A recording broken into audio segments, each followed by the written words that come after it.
This one might stir something up, but I'm over it. How the fuck do you go out and buy a C10, Chevy's like staple truck, and you lift it?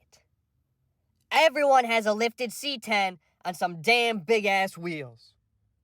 Slam that motherfucker for once.